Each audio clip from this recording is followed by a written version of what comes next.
Welcome back. Hey there, Yagami-san. The gang's all here, huh? How did things go with Hattori-san? Did you learn anything useful? Yeah, I guess.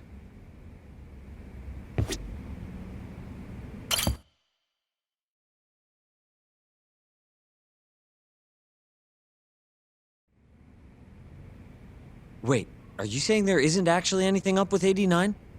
That's what Hattori said, yeah. This is the first time I'm hearing about Kido not really being involved, though. It's possible Shono's hiding the truth from even him. Maybe. But first, one term in particular stuck with me from my chat with Hattori-san. Which is? Human experimentation. Go on.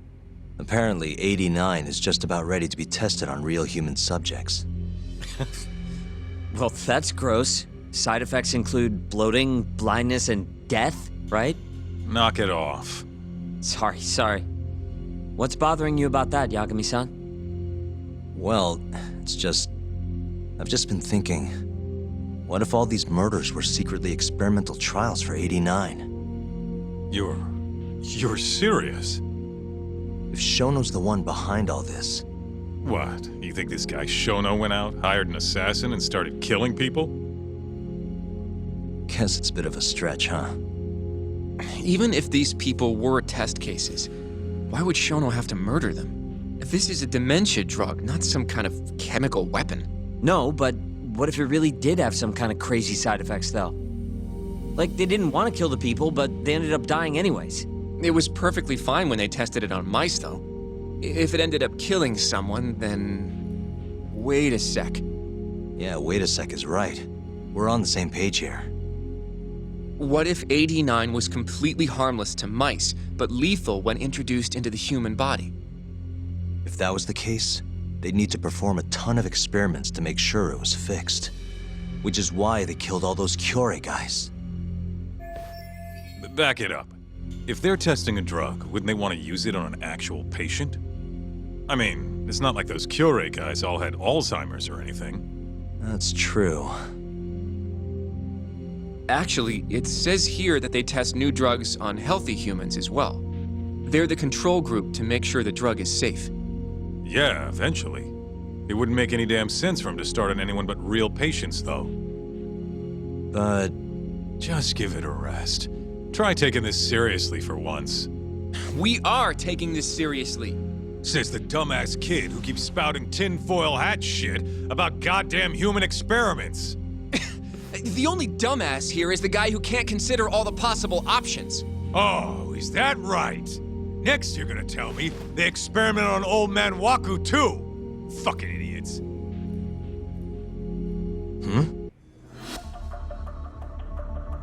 What?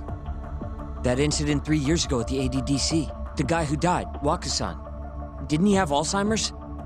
Hey, I think you're onto something. Huh? think about it, Kaito-san. Waku-san was an Alzheimer's patient at the center. We know for a fact that Okubo didn't kill him, but they never tracked the real murderer down. All right, cool your fucking jets. That happened 3 years ago. AD9 didn't even exist back then. True, it was only announced last year. But all the research that went into that paper would have reached way further back. Huh? Wait, are we really onto something? It's hard to say for sure, but it's worth looking into at the very least.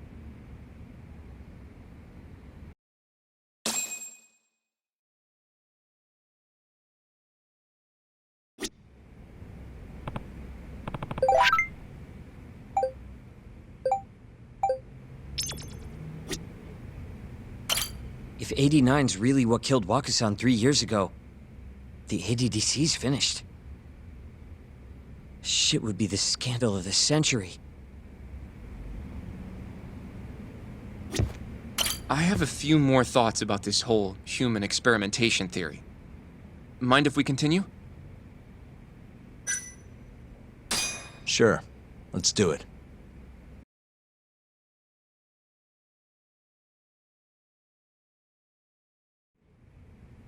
Okay, so...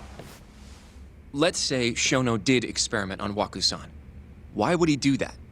They normally do a lot more to ensure a drug is safe before it enters clinical trials. What was his motive for testing it then? Maybe he wanted to try his groundbreaking new drug on a real live human as soon as possible. If it worked, he'd have the cure. And he'd have it without dealing with all the red tape these things go through. It would have saved him years. That's possible.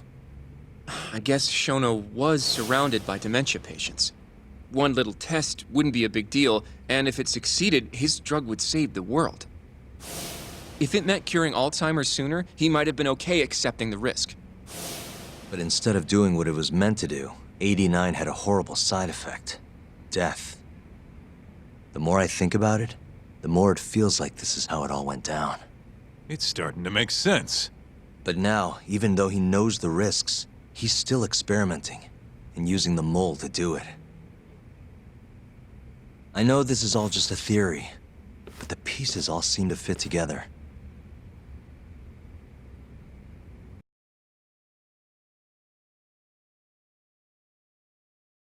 Going down that path, Yagami-san, that means Okubo really was innocent, yeah?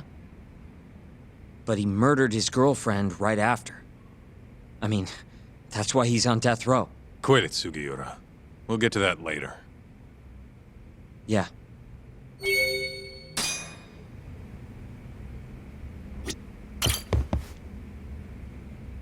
So, to summarize our theory so far. It all started 3 years ago when Shono accidentally killed a patient during an AD9 test. But those tests are still ongoing. That's why Hamura had all those Kyorei guys killed. But wait, how would a guy like Shono get wrapped up with Yakuza and assassins? Your run-of-the-mill researcher wouldn't have the cash or connections for that shit. But what if someone close to him did? Someone Shono knows who's got Yakuza ties? The hell could that be?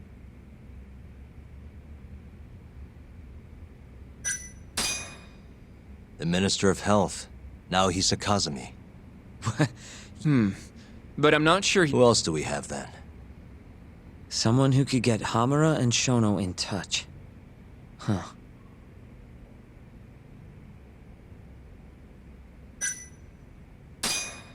Shigeru Kajihira, chairman of the Kajihira Group. I'm not so sure about that, Yagami-san. Huh? Think about it. The murdered Kyorei Yakuza are Kajihira's men. Besides, there's no evidence of any connection between him and Shono. I guess you have a point there. Well, we can rule Kajihira out. Who is Shono's go-between then?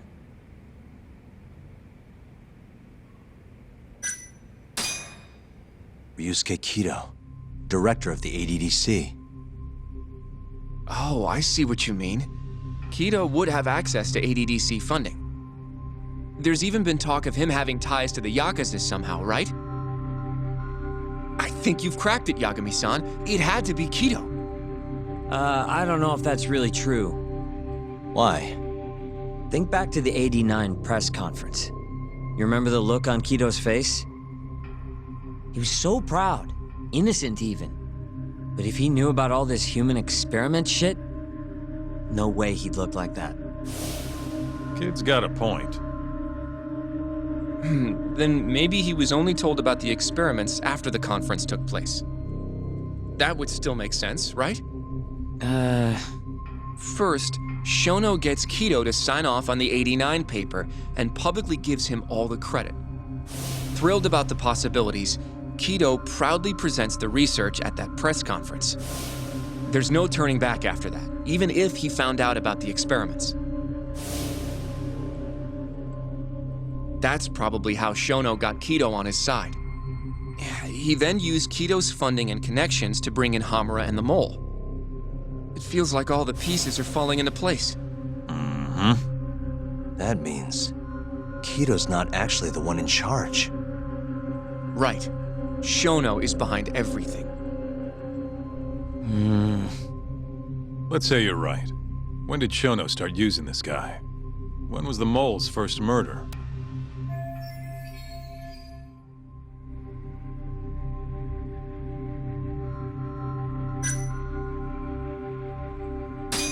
Shono murdered a patient, Waku-san, 3 years ago. He and the mole may have started working together then. But that was probably an accident, right? He didn't mean for Waku-san to die. In other words, he wouldn't need the mole. All right. Maybe it was a different time then. Well, when was it?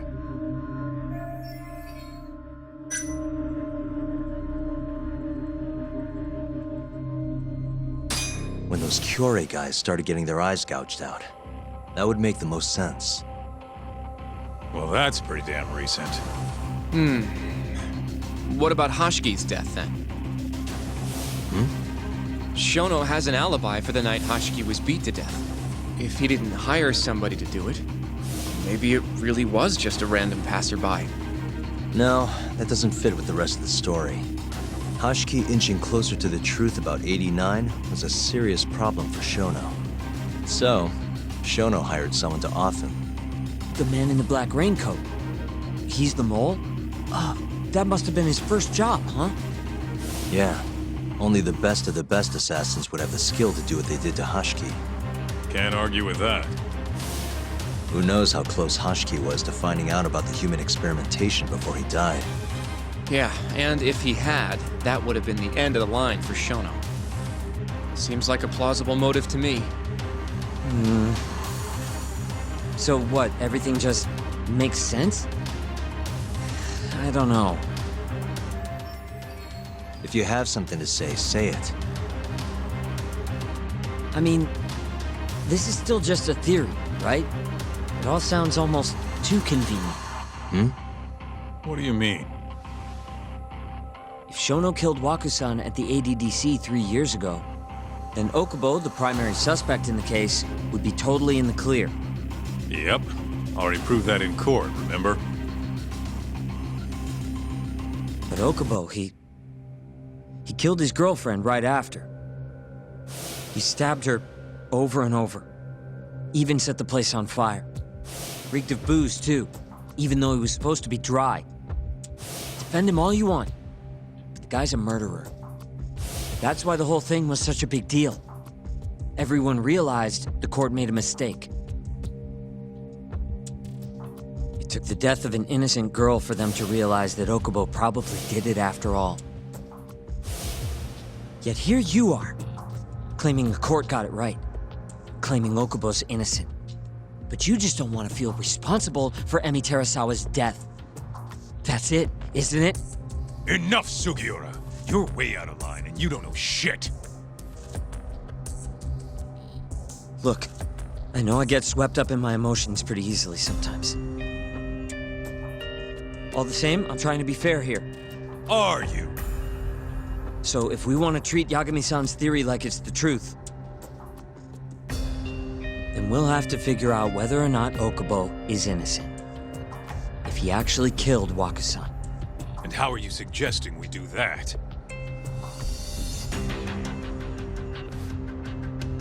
It's simple. We just go to Okubo and ask if he did it.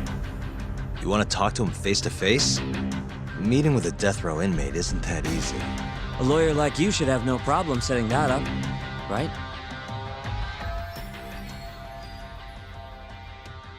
He can't stand me, though. From day one, Okubo insisted he was innocent, that he didn't kill Emi. But I abandoned him. Told him he'd be better off just giving up. Fine. But that's a pretty weak excuse for not going to talk to him now. If you really want to pursue this case, you don't have a choice, Yagami-san. Well? Hoshino-kun, Yes? let's go talk to Okubo. Think you can arrange that for me? I can try. Let me get in touch with the prison. Thanks. I'll be at Genda's if you want to find me. Looking over the old case files. All right.